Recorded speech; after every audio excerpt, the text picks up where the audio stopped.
Nós temos hoje a apresentação de 60 versículos do livro de Atos, do capítulo 7, onde será exposto aqui.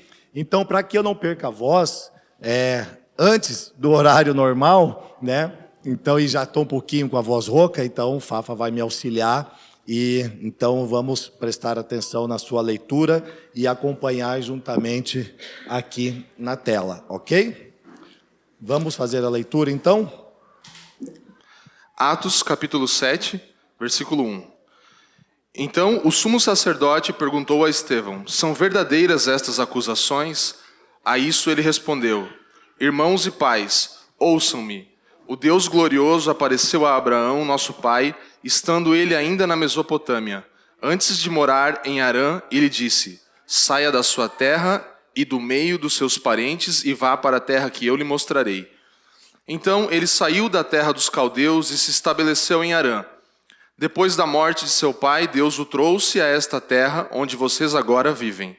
Deus não lhe deu nenhuma herança aqui, nem mesmo o espaço de um pé, mas lhe prometeu que ele e depois dele seus descendentes possuiriam a terra, embora naquele tempo Abraão não tivesse filhos. Deus lhe falou desta forma: seus descendentes serão peregrinos numa terra estrangeira e serão escravizados e maltratados por 400 anos. Mas eu castigarei a nação a quem servirão como escravos, e depois sairão dali e me adorarão neste lugar. E deu a Abraão a aliança da circuncisão. Por isso, Abraão gerou Isaque e o circuncidou 8 dias depois do seu nascimento. Mais tarde, Isaque gerou Jacó, e este os 12 patriarcas. Os patriarcas, tendo inveja de José, venderam-no como escravo para o Egito. Mas Deus estava com ele e o libertou de todas as suas tribulações, dando a José favor e sabedoria diante do faraó, rei do Egito. Este o tornou governador do Egito e de todo o seu palácio. Depois houve fome em todo o Egito e em Canaã, trazendo grande sofrimento, e os nossos antepassados não encontravam alimento. Ouvindo que havia trigo no Egito, Jacó enviou nossos antepassados em sua primeira viagem. Na segunda viagem deles, José fez-se reconhecer por seus irmãos, e o faraó pôde reconhecer a família de José. Depois disso, José mandou buscar seu pai Jacó e toda a sua família, que eram 75 pessoas. Então Jacó desceu ao Egito, onde faleceram ele e os nossos antepassados. Seus corpos foram levados de volta a Siquém e colocados no túmulo de Abraão, que Abraão havia comprado ali dos filhos de Amor, por certa quantia. Ao se aproximar o tempo em que Deus cumpria a sua promessa a Abraão, aumentou muito o número de nosso povo no Egito. Então outro rei, que nada sabia a respeito de José, passou a governar o Egito. Ele agiu traiçoeiramente para com o nosso povo e oprimiu os nossos antepassados, obrigando-os a abandonar os seus recém-nascidos, para que não sobrevivessem. Versículo 20. Naquele tempo, nasceu Moisés, que era um menino extraordinário. Por 3 meses ele foi criado na casa de seu pai. Quando foi abandonado, a filha do faraó o tomou e o criou como seu próprio filho. Moisés foi educado em toda a sabedoria dos egípcios e veio a ser poderoso em palavras e obras. Ao completar 40 anos, Moisés decidiu visitar seus irmãos israelitas. Ao ver um deles sendo maltratado por um egípcio, saiu em defesa do oprimido e o vingou, matando o egípcio. Ele pensava que seus irmãos compreenderiam que Deus o estava usando para salvá-los, mas eles não compreenderam. No dia seguinte, Moisés dirigiu-se a 2 israelitas que estavam brigando e tentou reconciliá-los, dizendo: homens, vocês são irmãos, por que fazem mal, por que ferem um ao outro?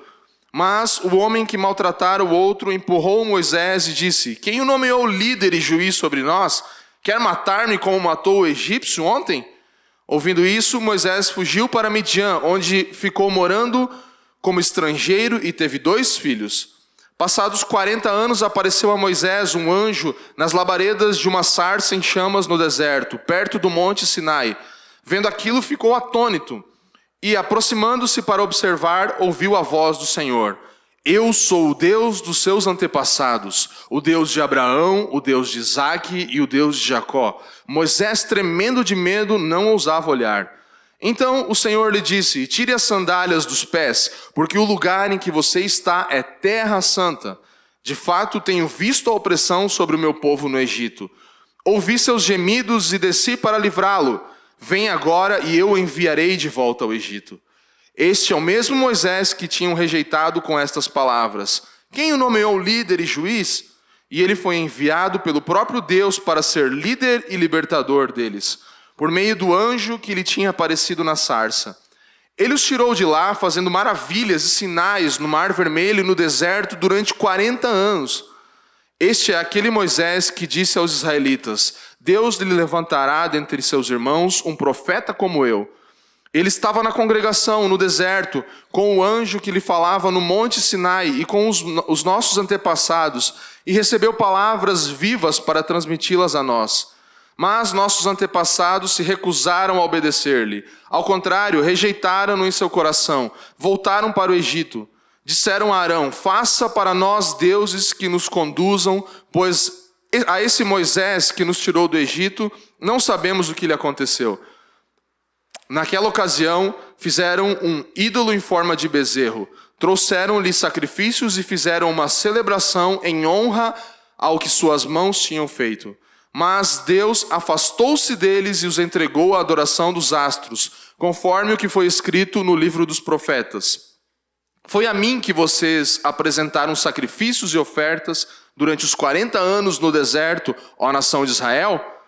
Ao invés disso, levantaram o santuário de Moloque e a estrela do seu deus Renfã, ídolos que vocês fizeram para adorar. Portanto, eu os enviarei para o exílio, para além da Babilônia. Versículo 44. No deserto, os nossos antepassados tinham o tabernáculo da aliança que fora feito segundo a ordem de Deus a Moisés, de acordo com o modelo que ele tinha visto. Tendo recebido o tabernáculo, nossos antepassados o levaram sob a liderança de Josué, quando tomaram a terra das nações que Deus expulsou de diante deles. Esse tabernáculo permaneceu nesta terra até a época de Davi, que encontrou graça diante de Deus e pediu que lhes permitisse providenciar uma habitação para o Deus de Jacó. Mas foi Salomão quem lhe construiu a casa. Todavia o Altíssimo não habita em casas feitas por homens, como diz o profeta. Versículo 49. O céu é o meu trono e a terra o estrado dos meus pés. Que espécie de casa vocês me edificarão, diz o Senhor? Ou onde seria meu lugar de descanso? Não foram as minhas mãos que fizeram todas essas coisas? Povo rebelde e obstinado, de coração e de ouvidos, vocês são iguais aos seus antepassados, sempre resistem ao Espírito Santo. Qual dos profetas os seus antepassados não perseguiram? Eles mataram aqueles que prediziam a vinda do justo, de quem agora vocês se tornaram traidores e assassinos. Vocês que receberam a lei por intermédio de anjos, mas não lhe obedeceram. Ouvindo isso, ficaram furiosos e rangeram os dentes contra ele. Mas Estevão, cheio do Espírito Santo, levantou os olhos para o céu e viu a glória de Deus e Jesus em pé, à direita de Deus, e disse: vejo os céus abertos e o Filho do Homem em pé à direita de Deus. Mas eles taparam os ouvidos e, dando fortes gritos, lançaram-se todos contra ele. Arrastaram-no para fora da cidade e começaram a apedrejá-lo. As testemunhas deixaram seus mantos aos pés de um jovem chamado Saulo. Enquanto apedrejavam Estevão, este orava: Senhor Jesus, recebe o meu espírito. Então caiu de joelhos e bradou: Senhor, não os consideres culpados deste pecado. E tendo dito isso, adormeceu. Amém. Senhor nosso Deus e Pai amado, em nome de Jesus Cristo, nós queremos te render graças mais esta manhã, dizer sim e amém para o que o seu Espírito Santo está fazendo em cada um de nós como tua habitação. Obrigado, Senhor, pela sua palavra, que nós possamos internalizá-la hoje e que possamos realmente dar frutos 30, 60 e 100 por um. Que possamos a cada dia, Senhor, ao ouvir a sua palavra, Senhor, realmente nos adequar a ela. Que nós possamos, Senhor, a cada dia, assim como Estevão, ter os nossos rostos como de um anjo e anunciar a palavra corajosamente, Senhor, onde quer que nós iremos. Nós queremos te agradecer, Pai, por nos chamar para este lugar, para este lugar de comunhão onde estamos aqui reunidos como tua igreja, parte da tua igreja, Senhor, no mundo. E queremos realmente honrar o Senhor, porque tu és digno de receber toda a honra, toda a glória e louvor por meio de nossas vidas em Cristo Jesus. Amém. Amém, irmãos. Então, nós vamos dar continuidade no capítulo 7 de Atos, como nós lemos agora aqui, do versículo 1 ao versículo 60, dando continuidade ao Evangelho em movimento. Primeiramente, o capítulo 6, do versículo 15, ele termina dizendo que o seu rosto era como de um anjo. Então, ele era alguém que estava decidido a pregar o Evangelho corajosamente, independentemente da perseguição e da oposição que ele estava sofrendo naquele tempo dos judeus. Agora, quem era Estevão nas Escrituras? A gente precisa dar uma olhada para ela e ver quais são a forma de que ela aponta e como ela mostra que é Estevão. Diz que Estevão, ele é um homem de bom testemunho, diz que ele é um homem cheio de fé e do Espírito de Deus, diz que ele é um homem cheio de graça e também do poder de Deus, que ele é um homem de grande sabedoria e uma sabedoria e vida irrepreensível. Ele é fiel a Deus na vida, pregando o Evangelho, e ele também é fiel na morte, porque ele está perdoando e orando pelos seus acusadores. E ele viveu de forma também superlativa, ou seja, ele deu o mais alto grau de significado para a vida que ele viveu nessa terra. E ele morreu de forma exemplar, sendo o primeiro mártir a receber a coroa na igreja. Aqui nós vemos o Hernandes Dias Lopes, o reverendo Hernandes Dias Lopes, dizendo o seguinte. Está funcionando ali? Aí sim, vamos lá. Não havia um abismo entre sua vida e seu trabalho, suas palavras e suas obras, seu caráter e seu desempenho. É lamentável que tantos líderes hoje estejam em descrédito, porque embora ocupem lugares de honra, vivem de forma desprezível. Essa é a grande questão. Estevão era um homem pleno, cheio do Espírito Santo. E quando nós olhamos para o seu caráter e a sua vida, nós vemos alguém como um exemplo a ser seguido. Porém, é lamentável que por muitas vezes nós olhamos ao nosso redor e vemos líderes que não condizem, que não vivem, ou seja, tem um grande abismo sobre aquilo que eles pregam e aquilo que eles vivem. Mas antes de você olhar para fora, antes de querer tirar o cisco que está no seu irmão, vamos olhar para dentro de nós e tirar a trave que está no nosso olho. Sempre vamos olhar para dentro de nós antes de apontar o dedo para alguém, que nós possamos então ter uma vida cheia do Espírito, assim como Estevão, amém? E quem eram seus acusadores? Primeiramente, aponta como o Sinédrio, que era a suprema corte dos judeus, né? Era também a sinagoga dos libertos, como nós vimos anteriormente, eram judeus helenistas, eles eram escravos, né? Mas oriundos da diáspora, e eles voltaram para Jerusalém e estavam fixando morada lá. Eles eram difamadores, subornadores, levianos, eles eram mentirosos, acusadores e também assassinos. Eles eram homens de dura cerviz, como diz a Escritura, incircuncisos de coração. Então são esses homens, junto com o Sinédrio, que mataram Jesus por causa da acusação de blasfêmia, mas trazendo para si falsas testemunhas. E em Atos 21, 28, acontece a mesma coisa com Paulo. Da mesma forma que Jesus e da mesma forma que Estevão é acusado por blasfêmia, ou seja, falar contra o templo e também contra a lei de Deus, Paulo depois ele vai ser acusado, né? E vai se ter esse desfecho aí. Então, nesse tempo aqui, levantou-se grande oposição referente a Estevão, e do grego significa anisteme, que é pôr-se de pé, ou se apresentar, ou vir até a pessoa para um debate. E foi isso que eles fizeram com Estevão, né? Indo até ele para um debate. Agora, esses indivíduos saíram ao encontro dele como um bando, a fim de demoli-lo em um debate religioso, né? Do comentário bíblico de Pablo Adeiros. Mas as Escrituras nos mostram que eles não podiam resistir à sabedoria com que ele falava por meio do Espírito Santo. Sendo assim, a oposição desceu da teologia para a violência. Essa mesma ordem de acontecimentos repetiu-se muitas vezes. No início, há um sério debate teológico. Quando isso fracassa, as pessoas começam uma campanha de mentiras. finalmente, recorre a ações legais ou quase legais, numa tentativa de se livrarem do seu adversário à força. Palavras de John Stott, para que a gente possa ficar um pouco mais situado. Então Estevão, ele estava sendo acusado de falar contra o templo e contra a lei. É por isso que ele estava sendo levado ao Sinédrio. E no versículo 1 do capítulo 7, eles perguntam: é verdadeira essas acusações? O sumo sacerdote do Sinédrio: é verdadeira essas acusações? Tipo, o que você diz a teu respeito? Então nós vemos que à primeira vista aqui parece que não fica claro, né, que as palavras de Estevão, né, elas são uma resposta aos seus acusadores. Parece mais um relato da história de Israel. Um grande relato, por sinal, só uma recitação. E veja, um estudioso do Novo Testamento, Ernst Reichen, ele diz no seu comentário que Estevão teria que responder se ele era culpado ou não. Mas boa parte do seu discurso da relação não tem relação alguma com essa pergunta.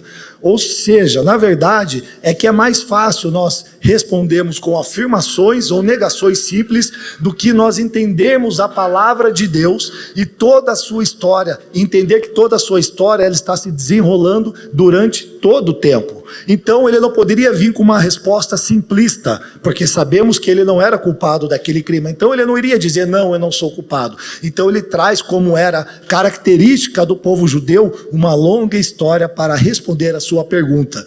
E então ele aproveita para anunciar o evangelho. Mas o que aqui está acontecendo? Ele em nenhum momento está falando contra a lei ou contra o templo, que eram as suas acusações, por exemplo. Mas ele estava narrando a história para trazer fundamento àquilo que ele ia dizer mais à frente. Por exemplo, eu fui recentemente a Vitória, no Espírito Santo, celebrar o casamento dos nossos amigos, do Leivson e da Amanda, mas para mim chegar até lá, eu primeiramente tive que ir andando até o meu carro, pegar o meu carro, me deslocar até o aeroporto, pegar um avião e ir até a Vitória. Chegando em Vitória, eu peguei um carro e fui até o hotel. Chegando no hotel, acabou a minha viagem. Porém, isso não significa que quando eu peguei o avião, o carro não foi importante para mim. E que quando eu cheguei em Vitória, que a viagem não tinha sido importante. Mas na verdade eu estava olhando para o que estava à frente, que era o destino. O destino era celebrar aquele casamento. Então assim também a história está sendo recontada por Estevão, trazendo a vida de Abraão, a vida de José, a vida de Moisés, a vida de Davi, a vida dos profetas em geral, porque ele está apontando para o destino. Então o templo que ali estava e a lei com a qual ele estava falando era transitório, porque ele estava apontando para quem? Para o destino de todas aquelas coisas, o Cristo. Era isso que ele estava querendo fazer compreender. Então a história ela está se desenvolvendo ao longo do tempo e apontando para Cristo. Nas palavras de N.T. Wright, Deus realmente deu o templo e a lei, mas isso foi parte da grande história. Agora uma transição ocorre a um outro patamar jamais visto. Tanto a lei como o templo nos conduziam a Jesus Cristo. Ele é o destino. Então Estevão, homem cheio do Espírito Santo, não se defendeu. Antes, anunciou o evangelho de Deus. Mesmo sendo perseguido, ele não achou por bem se defender das acusações, assim como Cristo, mas expôs sua narrativa histórica e cosmovisão bíblica, passando por Abraão, José, Moisés, Davi e Salomão, para dizer que tudo, seja a lei, seja o templo, convergiam em Cristo, o Criador do universo. Então veja que nós precisamos realmente estar plenos, precisamos estar cheios do Espírito Santo, assim como Estevão estava. Essa é a nossa busca diária. Senhor, me dá sabedoria e revelação, e que eu possa ser pleno do seu Santo Espírito, para que eu possa anunciar a sua palavra, a palavra do Evangelho, corajosamente, mesmo em tempos de perseguição. Amém, irmãos? Vocês estão comigo?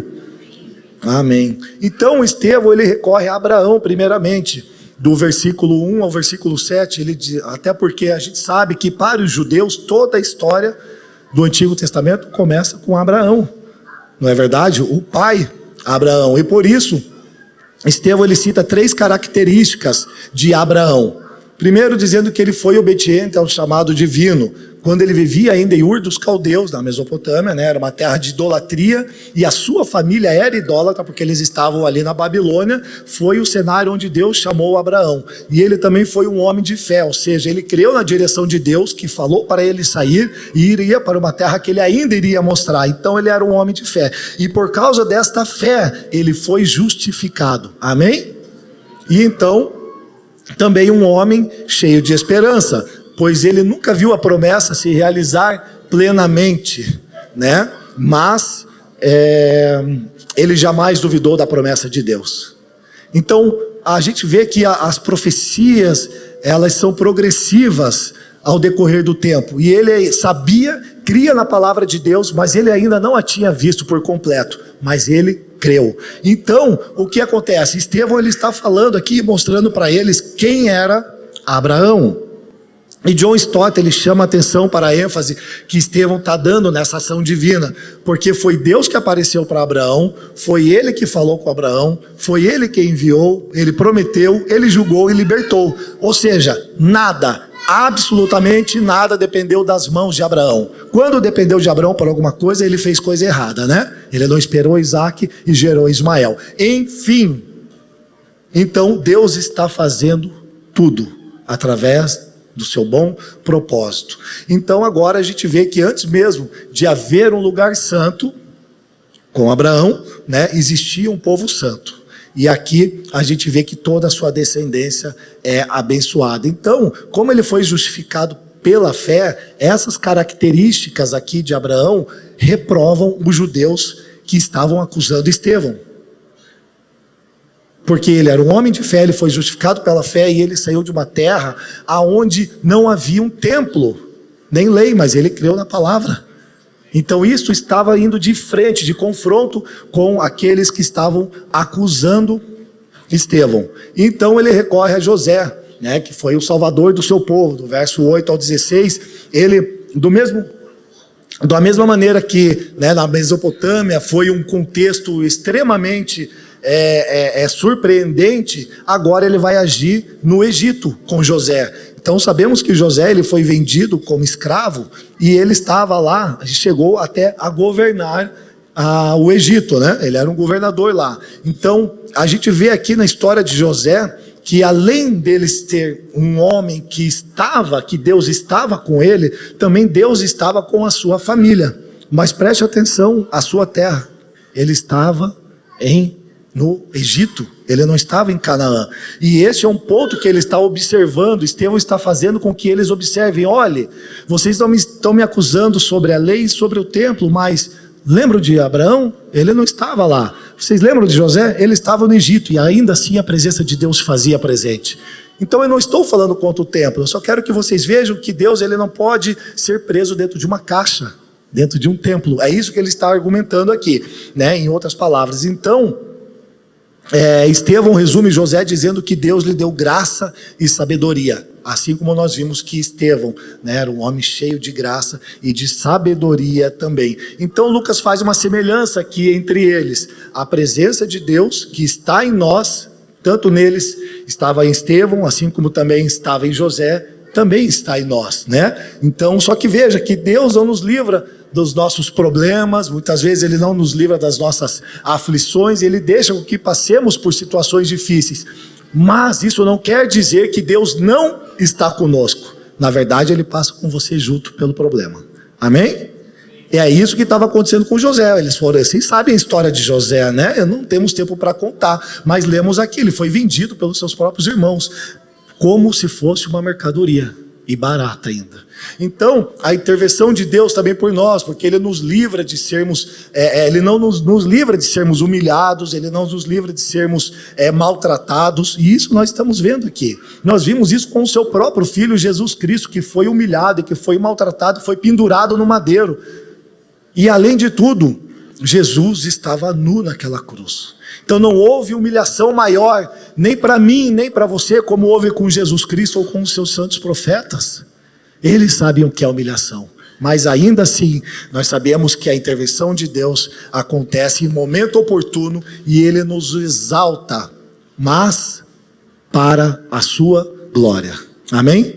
E também a graça de Deus através de nós, né? Então ele não nos poupa realmente de injustiças e perseguições, mas ele sempre nos dá poder. Mas que poder? Aquele poder que Paulo tinha de vencer as adversidades e de poder perdoar o nosso irmão. Então veja, ser um tipo de Cristo, assim como José, não diz respeito a eu de repente curar o cego. É muito mais do que isso. Acerca de José, no seu caráter, nas suas ações, a gente vê que quando a sua família vem, porque havia uma grande fome na terra, o que ele faz? Ele podia, obviamente, ele podia, por causa do meio da sua justiça, por ser governador, ele podia trazer qualquer tipo de condenação para eles e para qualquer povo. Mas ele não, ele prefere os receber e aí tratar eles realmente com amor e com misericórdia. E nesse exemplo José tipifica Cristo. Amém? Amado pelo Pai e invejado pelos irmãos, vendido por 20 moedas de prata, desceu ao Egito em tempos de prova, perseguido injustamente, abandonado pelo amigo, exaltado depois da aflição, salvador do seu povo. Reverendo Hernandes Dias Lopes. Então que nós possamos ser como José nos dias de hoje, que mesmo ele tendo o direito de exercer justiça, ele abrir mão do seu direito para servir a sua família. Amém? Que nós possamos, assim como José, servir a nossa família, e se em algum momento nós tivermos direito de virar o rosto porque fomos afligidos ou fomos perseguidos, nós possamos olhar para o exemplo de quem era Cristo e realmente buscar morrer por aquela pessoa, dar a vida por aquela pessoa. Então ele agiu com extrema graça e misericórdia naquele tempo com a sua família e com todo o povo. Agora, entrando dentro da lei, ele resgata Moisés para fazer e lhe auxiliar da contribuição do seu depoimento. Então Estevão, lembre-se que ele estava sendo acusado por dois aspectos mais sagrados dos judeus, que era falar contra o templo e falar também contra a lei. Com respeito à lei, Lucas mostra que Estevão não fala contra Moisés, mas ele está falando contra a veneração a Moisés.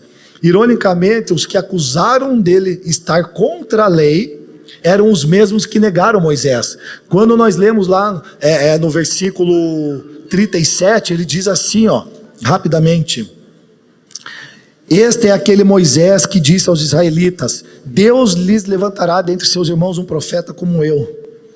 Então veja só, o que ele está dizendo aqui? Que eles agora está acusando eles de veneração, porque você está olhando para Moisés, vocês estão crendo que Moisés é o seu salvador, o seu libertador, mas ele diz que vem outro maior do que ele ainda, vem outro semelhante a ele. Só que essa pessoa que vai vir semelhante a ele é aquele que vai redimir o povo, e vocês não estão crendo nele. Ele vai redimir toda a humanidade, e vocês não estão crendo nele. Por isso que ele recita novamente aqui as próprias palavras de Moisés em Deuteronômio. Ele está falando sobre Deuteronômio capítulo 18 aqui. Então Estevão refutou todos os seus conceitos falsos a respeito de que ele estava indo contra Moisés. E ele realmente também prefigurava Cristo Jesus. Porém, Jesus Cristo, assim ele estava apontando, sendo o Salvador, o libertador do povo, que era muito maior que Moisés. Então agora ele dá foco referente a três momentos históricos da vida de Moisés, falando do seu nascimento até os 40 anos, dos 40 aos 80 e dos 80 aos 120. Primeiro ele fala sobre o seu nascimento, sobre a sua adoção e também sobre a sua educação no Egito. Ele traz pormenorizadamente esses detalhes. Também ele fala depois dos 40 a 80 sobre a sua vida, sobre quando ele matou o egípcio pensando que ele seria o salvador daquele povo, mas eles o rejeitaram. Então aqui, após a rejeição, ele foge para o deserto. E também nos 80 aos 120, que é quando inicia o chamado de Abraão. Veja bem, ele começa com 80 anos a servir a Deus. Nesse caso é quando ele sai e se torna realmente o libertador de Israel, mas acontece outra rejeição. Então são esses pontos que Estevão está falando acerca de Moisés, ou seja, ele está trazendo uma semelhança a Jesus e também a ele mesmo, Estevão. Por quê? Porque assim como ele foi rejeitado, eles também estavam rejeitando a Estevão, para que lhe pudesse haver arrependimento. Então veja só, E aí ele diz assim no verso 39 e 40, que eles se voltam para o Egito em seu coração, adorando a deuses, fazendo bezerro de ouro e oferecendo sacrifícios. E ainda assim, não só obstante a isso, eles ainda celebram, ou seja, eles fazem uma grande festa e comemoram os feitos pelas suas mãos, porque agora aquele bezerro era que daria direção para eles e lhes garantiriam a salvação. Então ele está falando, vocês não são filhos de Moisés, vocês não são filhos de Abraão, primeiro porque vocês não creem nessa palavra, e segundo porque Moisés, ele disse que viria aquele que ia redimir o povo, e vocês não creem. Então vocês não são filhos de Moisés, mas vocês são filhos daqueles que negaram essa palavra. Os seus pais são aqueles que negaram a palavra de salvação. Vocês não são filhos de Moisés. Então isso estava cada vez mais corroendo eles por dentro, a ponto deles tirarem a vida de Estevão. Vamos ver isso no versículo 51 novamente. Então, ao contar a história de Moisés, Estevão mostrou aos seus ouvintes que não estava negando a lei, mas defendendo seu verdadeiro propósito. O objetivo da lei era mostrar a incapacidade de seguir uma vida de obediência e salientar a necessidade de um Salvador. A lei apontava para este Salvador, Albert Moller. Ou seja, a lei nunca teve um objetivo salvífico. A nossa salvação sempre dependeu da graça divina. Sempre dependeu de Deus, nunca da lei. Ela não pode salvar ninguém, então também não pode por meio do desempenho humano. Façamos um bezerro agora de ouro aqui e ele vai nos dar direção para sermos salvos, para sermos livres, para ver a liberdade. As nossas mãos não pode haver salvação. Nosso desempenho humano não traz salvação. Então, qual é o propósito da lei? Nós nos perguntamos, não é verdade? Eu vou tomar emprestado aqui as palavras do nosso amigo pastor Leandro Vieira, do livro Evangelho Completo, onde ele diz, primeiro é revelar a santidade de Deus, expor, denunciar e restringir parcialmente o pecado, porque se a lei não restringisse parcialmente o pecado, nós seríamos como animais, devorando uns aos outros. Essa é a verdade. Revelar nossa pecaminosidade, depravação total. Realmente a lei mostra como nós somos impotentes, fracos e depravados, pecadores. Revelar nossa necessidade de um resgatador, libertador, ela aponta para Cristo.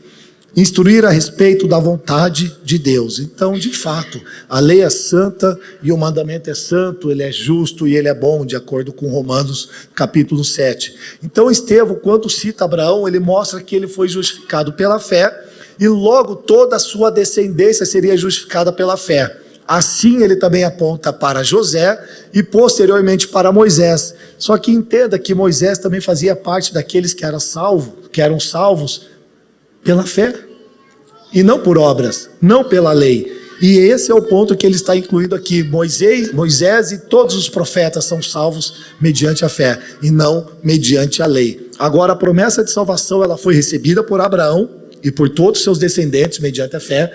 Ela foi confirmada, em Moisés pela lei, essa promessa de salvação, mas ela foi cumprida em Cristo.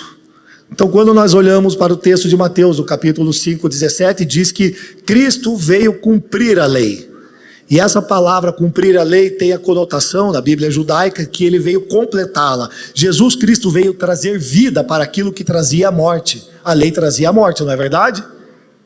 É ou não é verdade? Porque o salário do pecado é a morte. Então a lei trazia a morte, agora Jesus veio trazer vida. Então ele completa a lei. Romanos capítulo 10 diz que o fim da lei é Cristo. Mas não é o fim da lei é Cristo no sentido de que agora a lei acabou, porque Cristo é o único e sem a lei nós não precisamos mais.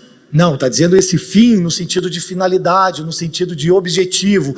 Então a finalidade da lei, o objetivo da lei é apontar para Cristo, que é aquele quem completa as escrituras. Amém?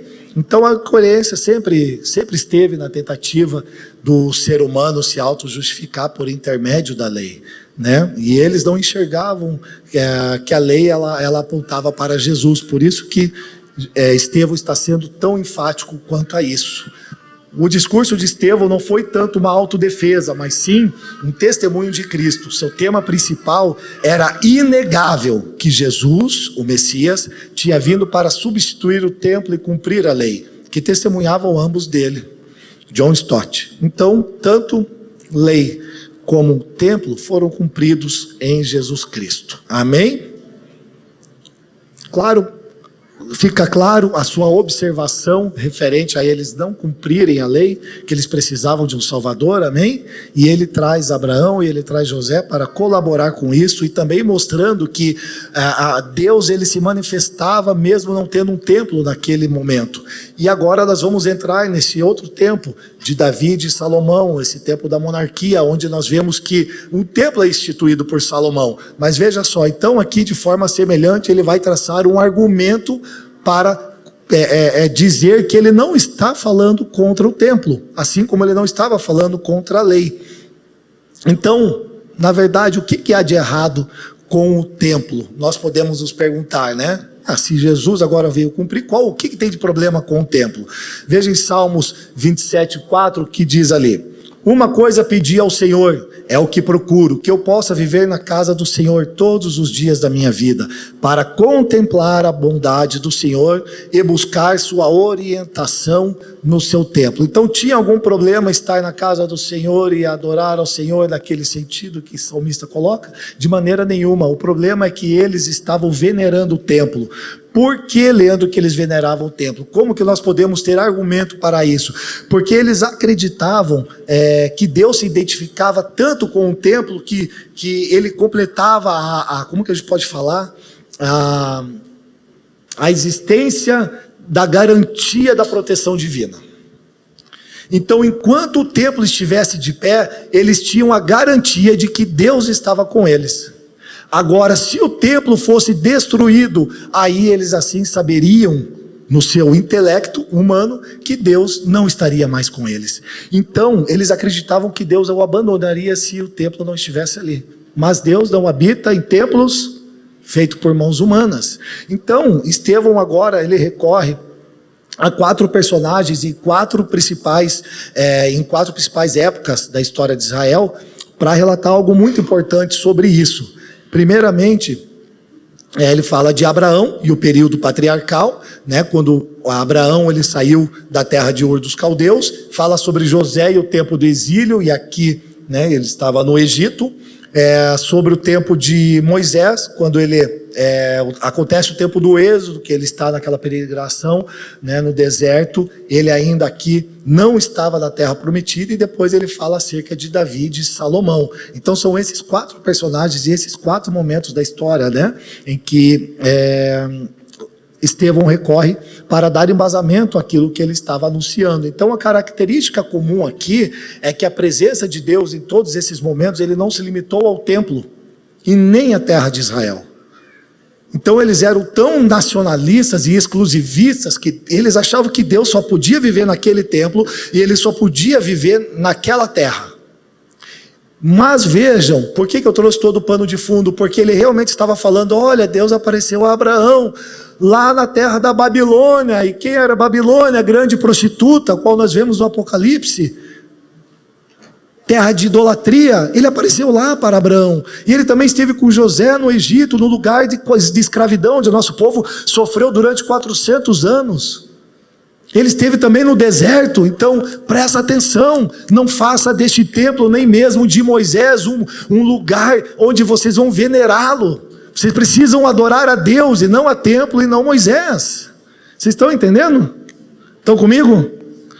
Então tá bom. Porque o Deus do Antigo Testamento, ele sempre esteve em movimento, assim como o Evangelho está em movimento por todo sempre. E ele nunca se limitou geograficamente, né? E nós não podemos colocá-lo numa caixa. É como se nós pudéssemos erguer um templo, um prédio, e a gente falar: Deus, agora vem aqui. Vocês já viram isso muitas vezes, né? Aí a gente abre a portinha, parece que tem uma portinha assim no teto, e fala: Deus, agora venha, agora faz, agora vai acontecer. Fala assim: eu nem vou encenar aqui, nem quero entrar nesse ponto, mas é o que a gente vê muito disso. Por quê? Porque eles acreditam que Deus habita naquele lugar feito por tijolo e cimento. E achando que Deus é como se fosse um bicho que ele pode fazer e chamar ele, e ele vem a hora que eles bem querem. Deus é o criador do universo e de todo o cosmos, ele é soberano, ele nos criou, nos formou do pó da terra. É ele quem nos chama, não é nós que chamamos a ele. Porque pela nossa depravação total, por aquilo que nós conhecemos quem nós somos, nós estaríamos longe dele, por toda a nossa vida. Não é verdade? Então, com Salomão, no tempo da monarquia, nós vemos que é instituído um templo fixo para ser morada de Deus ali. Porém, até Salomão reconhece que o templo jamais poderia ser a habitação de Deus. Nós vemos aqui no versículo 48, onde ele diz assim, 47, mas foi Salomão quem lhe construiu a casa. Todavia, o Altíssimo não habita em casas feitas por homens. Ou seja, ele está relatando aqui 1 Reis 8, 27, que são as palavras do próprio Salomão, onde ele diz que será possível que Deus habite na terra? É uma pergunta, é uma indagação, ele está falando consigo mesmo aqui. Os céus, mesmo os mais altos céus, não podem conter-te, muito menos este templo que construí. É uma pergunta retórica, ele já sabia. Construir o templo com ouro, com joias, com prata, mas não dá. Nem mesmo a terra, porque nós sabemos que a terra é estrado dos seus pés. Então como que Deus faz habitação na terra? Estevão está explicando para eles. Estevão está explicando isso para eles. Ali no Atos 49 e 50, então continuando, ele diz assim: o céu é o meu trono e a terra o estrado dos meus pés. Que espécie de casa vocês me edificarão? Guarda isso, casa edificarão, diz o Senhor. Ou onde seria meu lugar de descanso? Não foram as minhas mãos que fizeram todas essas coisas? Aqui ele está citando Isaías, o capítulo 66, o versículo 1 e 2. Mas veja, depois nós vamos voltar para essa fala sobre a casa que me edificarão. Porque 1 Crônicas, ali no capítulo 17, fala, Natã, o profeta Natã vem até Davi e fala para Davi: olha, quando você morrer, eu vou escolher um dos seus filhos para que ele me edifique o templo, e ele vai ser aquele que vai governar o meu povo, e o seu reinado será para sempre. Ele terá um reino eterno. Pergunto para você: Salomão criou um templo? Sim. Ele liderou o povo por um tempo? Sim. O seu reinado durará eternamente? Não. Então de quem que estava falando as Escrituras? Não Salomão, o filho de Davi, mas o outro filho de Davi, chamado Jesus Cristo. Amém? Amém? Lembram-se, Novo Testamento, um cego, ele chega, no Jesus está passando, está com a multidão, e um cego viu Jesus. Olha que ironia, né? Jesus, filho de Davi, tem misericórdia de mim. Lembram-se? E então Jesus, compelido de compaixão, fala assim: o cego viu. Mas tem muitos que veem, mas não enxergam, porque estão cegos. E era a ocasião aqui que Estevão estava falando. Eles estavam completamente cegos por causa da veneração deles a Moisés e ao templo, adorando coisas e não o Criador. Então Lucas, vocês anotem, vocês estão anotando, capítulo 1, versículo 30 a 33, ele traz referência a esse texto de 1 Crônicas, tá? Onde Estevão está apontando para Cristo ser o templo. Voltemos ao versículo 49, onde ele diz: que espécie de casa vocês me edificarão? Esta palavra edificar, ela vem da raiz baná. Vocês conheciam isso? Essa raiz da palavra hebraica baná. Veja, aqui em Gênesis, no capítulo 2, no versículo 7, Deus cria o homem do pó da terra. Agora, quando nós vamos para Gênesis, no capítulo 2, no versículo 22, Deus está gerando, Deus está, na verdade, a palavra diz que Deus forma a mulher da costela do homem. E essa palavra formar significa edificar, que é oriunda da palavra hebraica baná. E é isso que nós precisamos compreender aqui. Já tinha posto? Olha lá, esse é o significado dela. Então assim, ela significa literalmente construir. Então quando Deus está criando a mulher, Ele está construindo a mulher, como sendo uma construção, realmente uma edificação, mas não é uma construção qualquer. Fala sobre uma construção ligada a uma grande obra de engenharia. Essa é a inevitabilidade da criação divina de Deus, a criação inventiva de Deus, porque é inevitável que toda a criação que Deus sempre fez, que Ele mostrou no seu cosmos, no seu universo, ou até mesmo cada ser humano criado, não seja um enigma para nós. É inevitável. Por isso que a sua profecia, ela era pausada, e de tempos em tempos ela era revelada.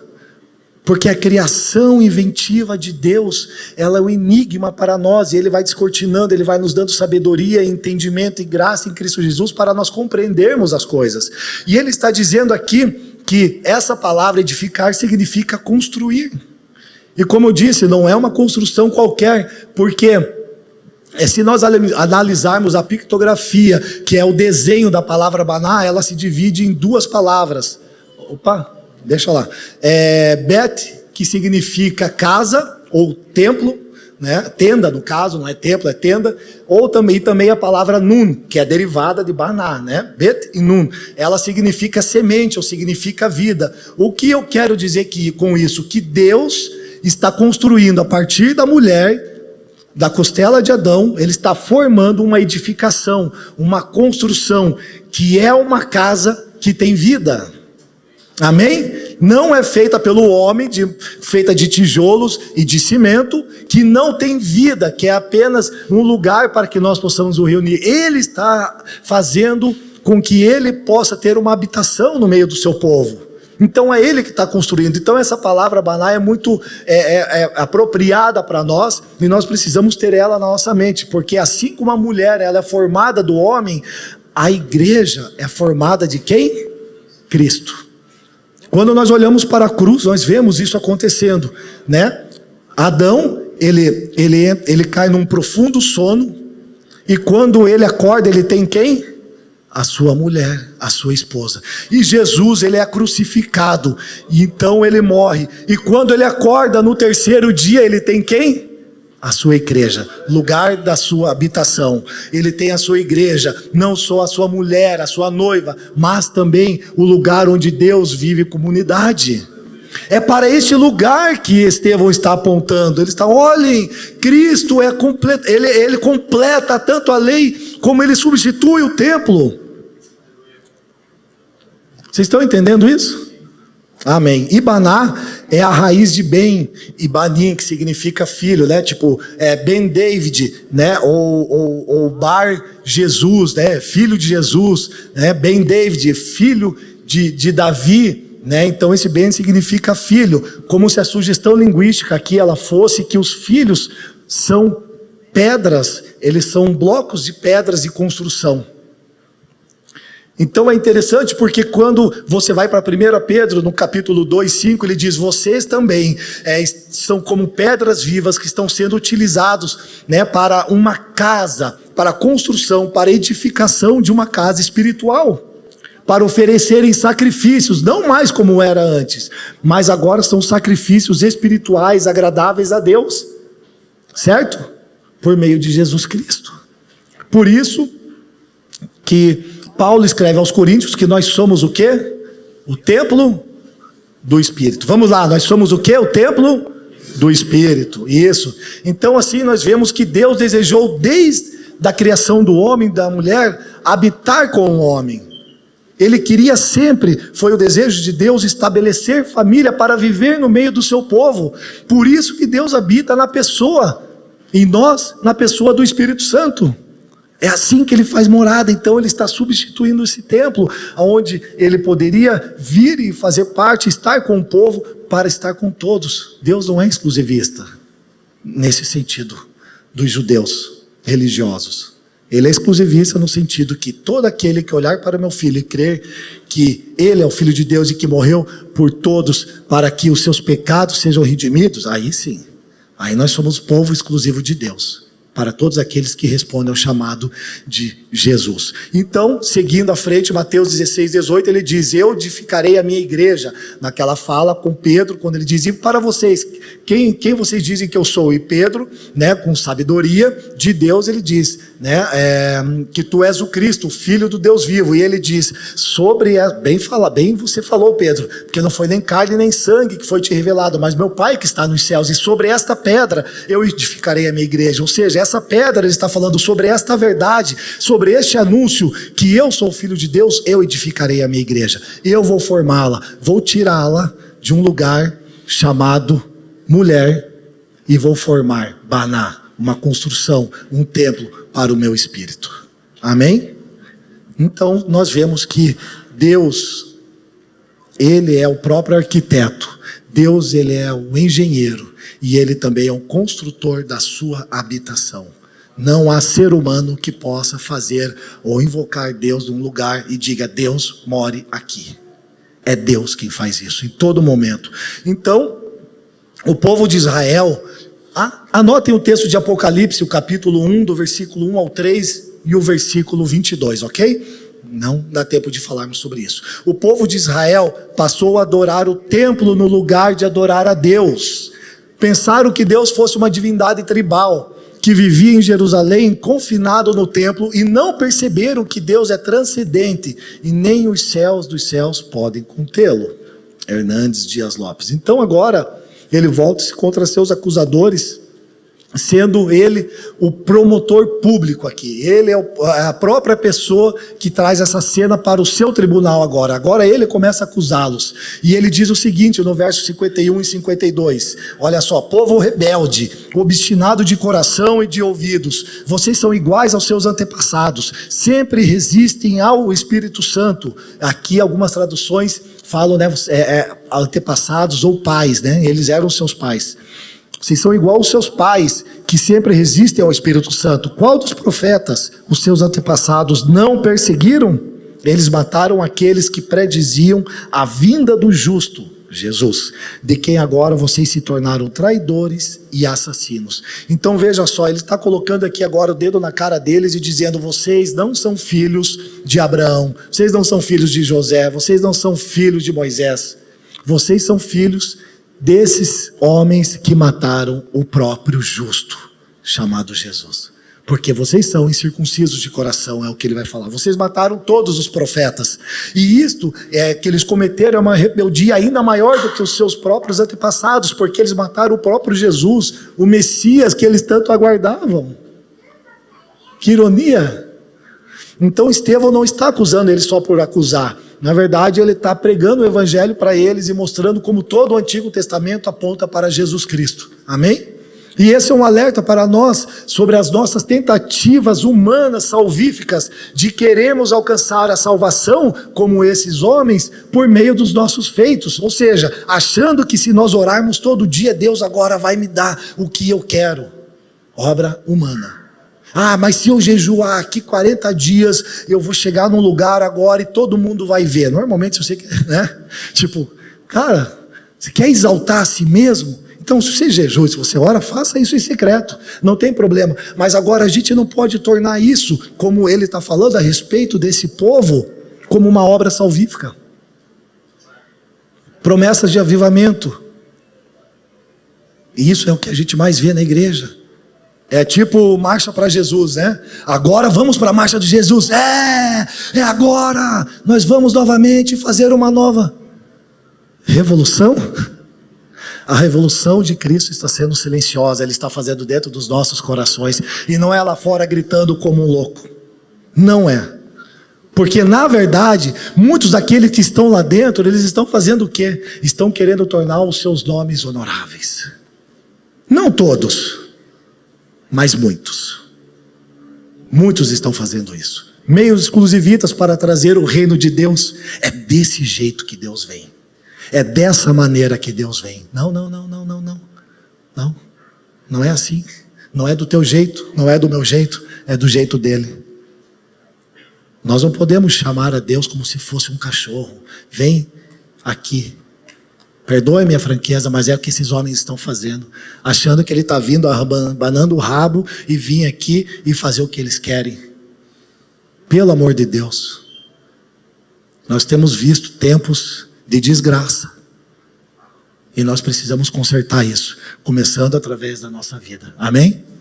Então, nós precisamos ter Cristo como o único meio salvífico sempre que tiver perseguição.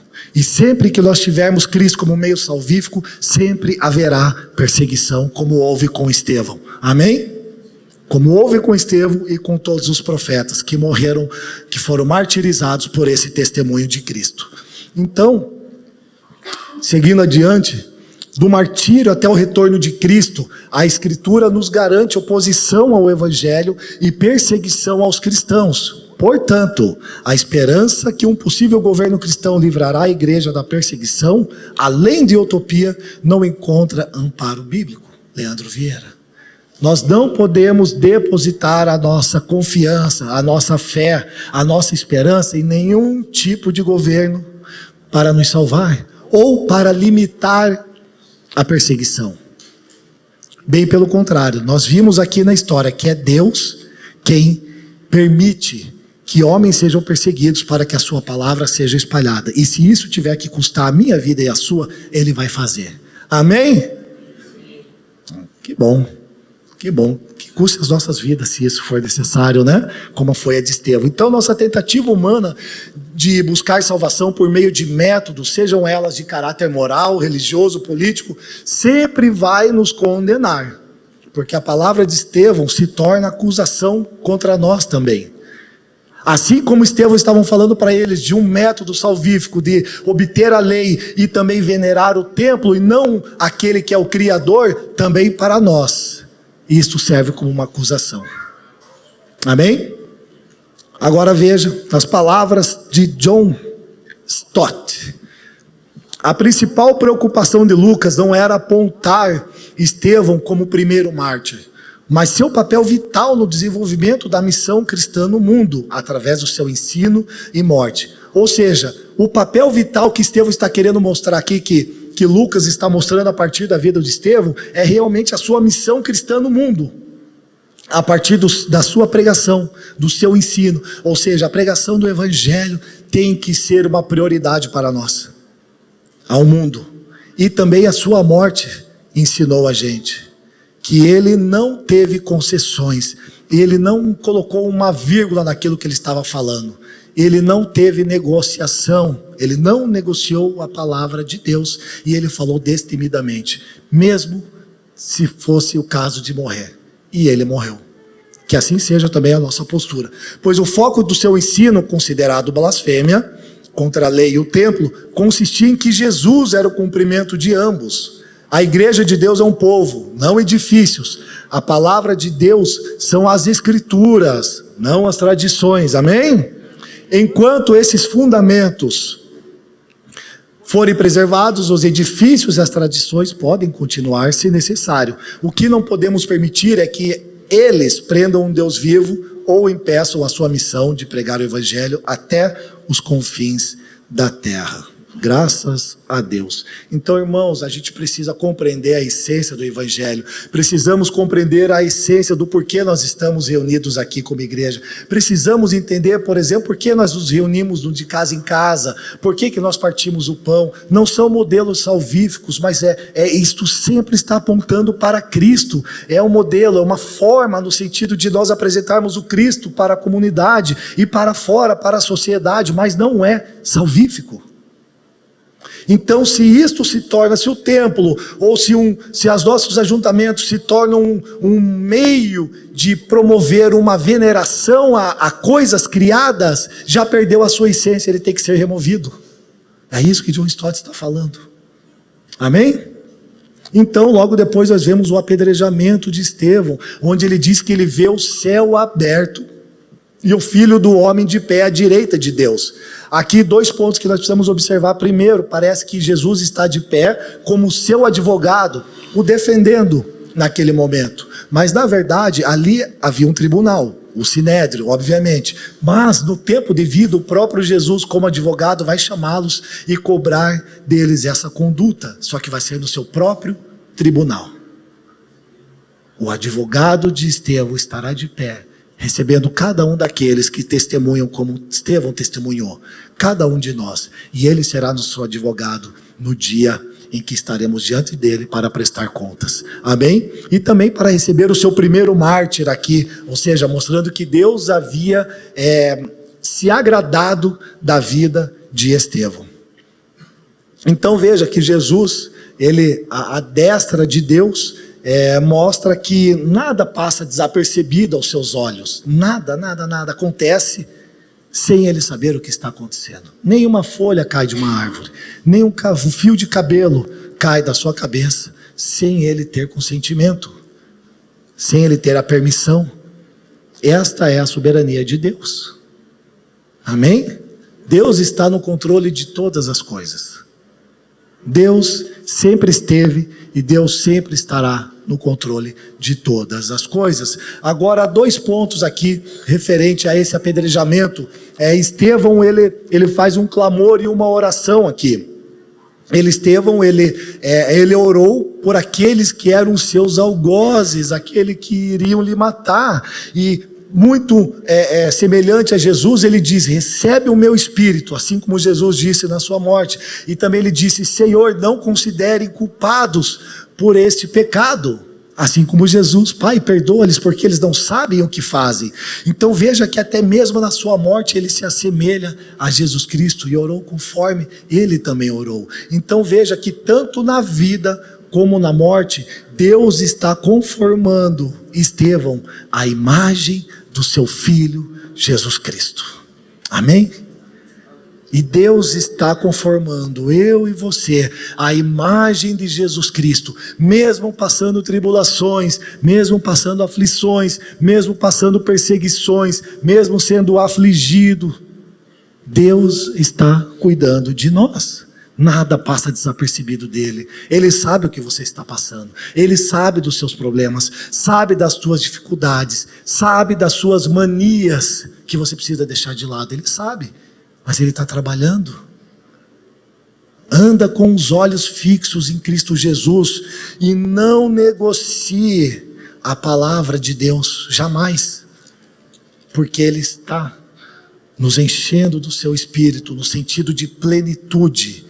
Porque haverá o dia em que ele voltará e seremos transformados num abrir e fechar de olhos e seremos como ele é. Amém? E veja que o último versículo da passagem no versículo 60, a última passagem, ele diz assim, que Estevão adormeceu. Veja que palavra suave. Diz que após todo aquele apedrejamento, toda aquela perseguição, no final dessa oração que ele faz, esse clamor, essa oração, Lucas escreve que ele adormeceu. Uau! Nem parece que foi tão terrível assim, diante de uma palavra dessa, a sua morte. Mas se nós pararmos para pensar como foi terrível. Mas ele diz que ele adormeceu. Ou seja, é uma palavra cheia de tristeza realmente, mas doce. E conforme F.F. Bruce, ele diz, é uma descrição inesperada, inesperadamente bonita e cheia de paz para uma morte brutal. Amém? Assim se encerra o livro de Atos, capítulo 7, versículo 60. Que a gente possa sair daqui hoje, irmãos, cada um de vocês, cada um de nós, realmente com um espírito atento às Escrituras, aquilo que o Senhor está falando durante a história, desde a sua fundação, por meio dos seus santos profetas. E que o Senhor realmente internalize em você essas verdades, assim como eu peço ao Senhor para internalizar essas verdades em mim, para que eu possa ver que Deus, ele não precisa de um lugar para ser adorado. Eu sou este lugar. Amém? Que nós, como igreja, somos o lugar de Deus onde ele faz habitação. Amém? Vamos orar?